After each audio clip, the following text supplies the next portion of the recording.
আসসালামু আলাইকুম। সাধারণত বাচ্চাদের ঠান্ডা কাশি লাগলে ডাক্তাররা নেবুলাইজ সাজেস্ট করে। তো অনেক বাচ্চা এই নেবুলাইজ নেওয়ার সময় বিকট কান্নাকাটি করে। সেক্ষেত্রে আমার মেয়ে আল্লাহর রহমতে পুরোই তার বিপরীত।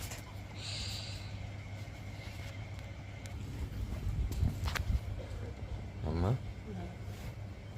তুমি ছেড়ে দাও, তুমি ছেড়ে দাও। দিব? রেডি?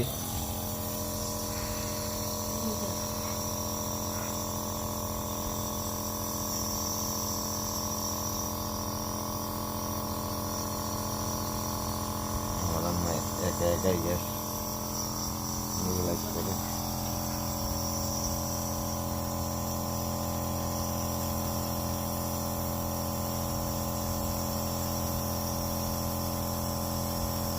আমি ধরবো বাবা, আমি ধরবো।